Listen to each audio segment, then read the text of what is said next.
आता आपला कार्यक्रम सुरू होतोय। प्रेक्षको हो शेतकरी, माझा भारत हा कृषीप्रधान देश आहे असं ज्याच्यामुळे अभिमानाने सांगता येतं तो शेतकरी। आपल्या या कार्यक्रमाला कोणाकोणाची साथ लाभली आहे त्यांचे सर्वांचे आभार आणि त्या सर्वांचा उल्लेख मी इथे आवर्जून करणार आहे। तर आपले स्पेशल पार्टनर आहेत green gold seeds private limited, Tapi bio fertilisers, Ashok agricultural borewell stimulation services. मी मंचावर येण्याची विनंती करते अशोक ॲग्रिकल्चर बोअरवेल स्टिम्युलेशन सर्व्हिसेसचे founder and consultant Vishal Ashok Bagle यांना।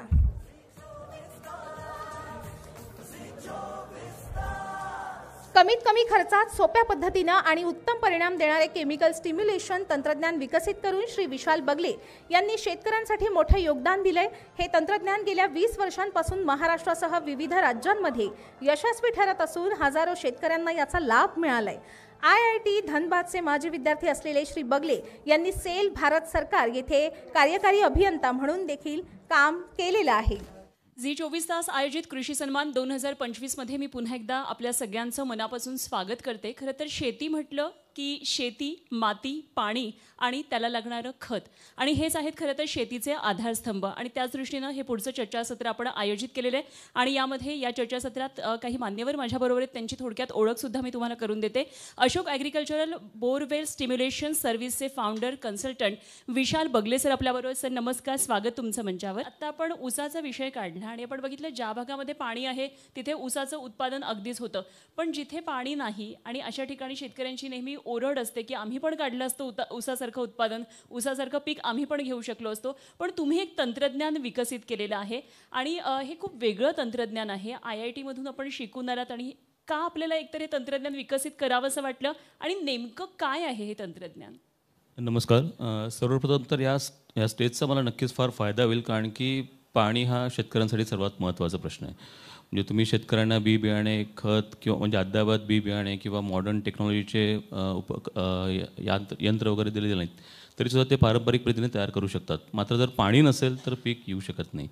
आणि मुळात ही समस्या सुरू होते मोस्टली नोव्हेंबर, डिसेंबर, जानेवारीनंतर।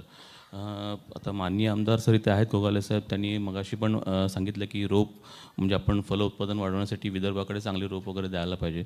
आता हे दिल्यानंतर कधी कधी म्हणजे माझा अनुभव असा आला की मार्च, एप्रिल, मेला म्हणजे असे बरेच अगदी झाडांना मोठं केलं गेलं आहे, 3-3, 4-4 वर्ष सांभाळलं गेलं आहे आणि मार्च, एप्रिल, मेला पाणी मिळत नाही आणि अख्खीच्या अख्खी बाग पूर्ण जळलेली असते आणि मी स्वतः जाऊन बघितलेलं आहे। तर त्यामुळे ह्या पर्टिक्युलर पिरियडमध्ये पाणी मिळणं फार महत्त्वाचं आहे। मग ह्यासाठी आज नवनवीन टेक्नॉलॉजी आपल्याकडे किंवा सायन्स उपलब्ध आहे। शेवटी कसं आहे, एक प्रॉब्लेम असा आहे की पाणी, आता बरेच लोक मला विचारतात की सर आम्हाला 100% बोरला पाणी मिळण्याचं कुठलं तंत्रज्ञान सांगा किंवा आमच्याकडे मशीन आहे किंवा कुठल्या तरी आपण जिओलॉजिस्टला बोलवतो आणि काही करू शकतो आपण किंवा नारळ बघून सांगतात वगैरे। पण टू बी व्हेरी फ्रँक, आपल्याला आज जगात असली कुठली तंत्रज्ञान नाही आहे की ज्याच्याने आपल्याला जमिनीतनं 100% पाण्याचा जरा शोधता येतो। मुळातच आपण शोधतो काय तर कुठले जिओलॉजिस्ट किंवा कुठले सायंटिस्ट हे फ्रॅक्चर शोधतात जिथे पाणी राहू शकतं आणि त्याच्यावरून एक अंदाज देतात की इथे फ्रॅक्चर्स किंवा तर जमिनीचं थर चांगला आहे आणि इथे चांगलं पाणी मिळू शकेल। पण स्टील आपण 100% खात्री देऊ शकत नाही, 70 ते 80% आपण पोहोचतो।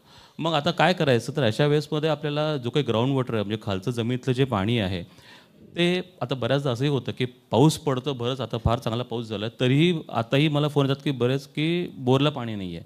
त्याचं कारण असं की पाणी मुरवणं, पाणी जिरवणं तर महत्त्वाचंच आहे, ग्राउंड वॉटर रिचार्ज करणं महत्त्वाचं आहे, पण ग्राउंड वॉटर रिचार्ज झाल्यानंतर ते पाणी बोरला पोचतं का नाही हेही महत्त्वाचं आहे। म्हणजे फ्रॅक्चर्स किंवा ॲक्वाफर यांना क्लिअर करणं महत्त्वाचं आहे। मग आम्ही काय करतो आहे, आमची टेक्नॉलॉजी म्हणजे ही अशी आहे की ही बोरला आम्ही केमिकल ट्रीटमेंट करून पाणी वाढवतो। काय आहे टेक्नॉलॉजी तर ऑइल वेल म्हणजे जिथे आपण क्रूड ऑइल किंवा पेट्रोलियम पदार्थ काढतो तर तिथे ही टेक्निक वापरली जाते आणि पूर्ण जगभरात, आणि हीच टेक्निक आम्ही डेव्हलप केली आहे। काही वेगळे केमिकल्स आणि विशिष्ट कॉम्पोजिशन्स वापरून त्याला डेव्हलप केलं आणि ते आपण करतो आहे। आता ट्रीटमेंट गेली 20 वर्षापासून मी संपूर्ण महाराष्ट्रात करतो आणि फार उत्तम निकाल मिळतात। आता वेगळेपण काय म्हटलं तर आजपर्यंत असलेली कुठली टेक्नॉलॉजी किंवा काही नाहीच आहे की ज्यांनी आपण बोरला पाणी वाढवतो। म्हणजे बोरला पाणी कमी झालं तर काय करावं हे माहीतच नाही आहे, किंवा आजूबाजूला जरी नदी तलाव भरलं असेल किंवा ओढाही भरला असेल तरी मग बोरला पाणी येत नाही. मग त्याचं कारण काय? मग त्याला तिथले फ्रॅक्चर्स मोकळं करणं महत्त्वाचं आहे आणि हे कोणीच करत नाही आहे. त्यामुळे हे युनिक आहे फर्स्ट ऑफ ऑल, म्हणजे वेगळेपणा सांगायचं म्हणजे. आणि दुसरी गोष्ट, सेंट्रल म्हणजे गव्हर्नमेंट बॉडीजमध्ये एक टेक्नॉलॉजी आहे, ते म्हणजे आपण हायड्रोफ्रॅक्चरिंग करतो. पण हायड्रोफ्रॅक्चरिंग कमर्शियली पॉसिबल नाही आहे, म्हणजे त्याला कमर्शियली वायबल नाही आहे, शेतकऱ्यांना परवडण्यासारखं नाही आहे, किंवा त्याचा प्रोजेक्ट पण घेतला गेला होता पण तो फेल गेला, म्हणजे झाला नाही. तर ही टेक्नॉलॉजी म्हणजे तेच आहे की आपण फ्रॅक्चर्स, त्यातलं गाळक्षार माती मोकळं करून त्यातलं पाणी जे यायला पाहिजे ते आपल्या बोरकडे ओढतो आणि मग ते बोरला पाण्याचं लेवल वाढतं. मुळात हे आहे. आणि विशेष करून हे काय जादू चमत्कार नाही आहे, हे एक प्युअरली सायन्स अँड टेक्नॉलॉजी, म्हणजे विज्ञान आणि तंत्रज्ञानावर आधारित प्रक्रिया आहे. आता मी इथे एवढं का सांगतोय? कारण की शेतकऱ्यांना ह्या सगळ्या गोष्टी माहिती असणं गरजेचं आहे. जेव्हा आपण आधुनिक शेती म्हणतोय, आधुनिक शेतीमध्ये आधुनिक पद्धतीने बोरवेल घेणं सुद्धा महत्त्वाचं आहे आणि त्याला बोरला डेव्हलप करणं सुद्धा महत्त्वाचं आहे. आपण बोरवेल घेतो म्हणजे काय करतो? खड्डा मारतो, खड्डा करून संपलं, केसिंग टाकलं, पाणी येतं का नाही बघतो. अक्षरशः पाणी पण बोर मारणारे सांगतात नाही तुम्हाला 2.5 इंची पाणी लागलं आहे, 4 इंची पाणी लागलं आहे. ज्याला तो शिकलेला पण नाही आहे, त्याला काही माहितीसुद्धा नाही आहे, तो सांगून जातो. पण तसं होत नाही, त्याचे मेथडॉलॉजीज वेगळे आहेत, किती इंच पाणी लागलं. आणि खरं तर बोर मारल्यानंतर तुम्ही 4-5 दिवस ठेवून त्यातलं प्रेशर हळूहळू रिलीफ झालं तर मग मोठं टाकून टेस्ट करायला पाहिजे की पाणी आहे का नाही आहे. मग असं कोणाला सांगितलं जात नाही, म्हणजे ह्या बाबतीत अगदीच म्हणजे माहितीच नाही आहे शेतकऱ्यांना. त्यामुळे मला खरं सांगतो की हा प्लॅटफॉर्म फार इम्पॉर्टंट वाटला की इथे मला ते सांगता येत आहे. आणि शेतकऱ्यांनी जेव्हा आधुनिकता जेव्हा आपण म्हणतो तर ही टेक्निक पण बघायला पाहिजे आणि त्यातनं, आणि मला माहिती आहे की ह्याच्याशिवाय दुसरा पर्यायसुद्धा नाही आहे. सो ह्याचा अवलंब करावा आणि करत जर पाणी वाढवताल तर डेफिनेटली त्याचा फायदा होईल शेतकऱ्यांना. अगदी म्हणूनच ही केमिकल स्टिम्युलेशन टेक्नॉलॉजी खूप मला वाटतं शेतकऱ्यांसाठी, ज्या ठिकाणी पाणी नाही आहे आणि उन्हाळ्यामध्ये बेसिकली याचा खूप चांगला उपयोग होईल.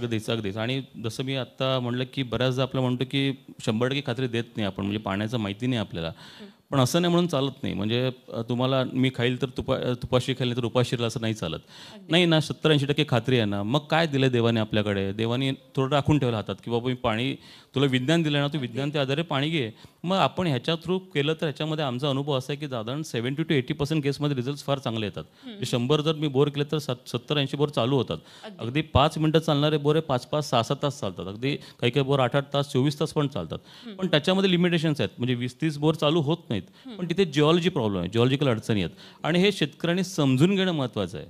म्हणजे काय त्याच्या मागे कन्सेप्ट आहे. असं नाही की एक बोर मारला, फेल गेला की चला गाडी तिकडे घ्या, दुसरं बोर घाला. अगदी 4-4 लाख तिथे एका 2-3 तासात मोकळं करून टाकतात. तसं न करता थोडं सायन्स बघावं, जिओलॉजिस्टला बोलून जिओलॉजिस्टकडे ॲनालिसिस करून घ्यावं, आमचा सल्ला घ्यावा किंवा इतर त्यांच्याकडे कुठले असेल सायंटिफिक मेथड्स उपलब्ध म्हणजे आहेत त्यांचा वापर करावा आणि मग पाणी मिळवावं. हे महत्त्वाचं आहे. टेक्नॉलॉजी खरं तर वरदान ठरणारी आहे. सर्व पुरस्कारार्थींनी मंचावर उपस्थित राहावं. जे बाहेर गेले असतील त्यांनी देखील इथे या ठिकाणी उपस्थित राहून मंचावर यावं. सर्व पुरस्कारार्थींनी या मंचावर उपस्थित राहावं. आपल्याला एक छान फोटो काढायचा आहे. जे बाहेर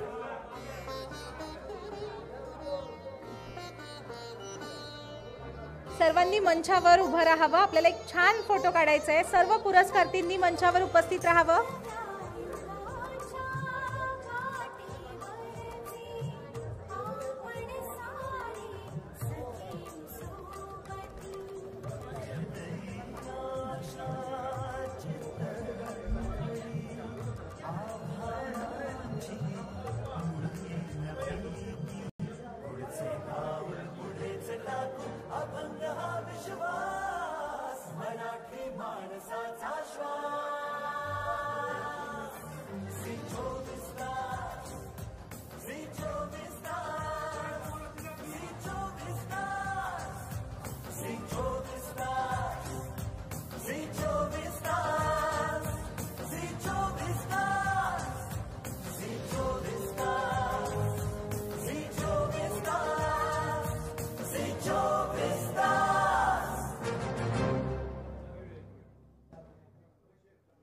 सर्वांचे खूप खूप आभार.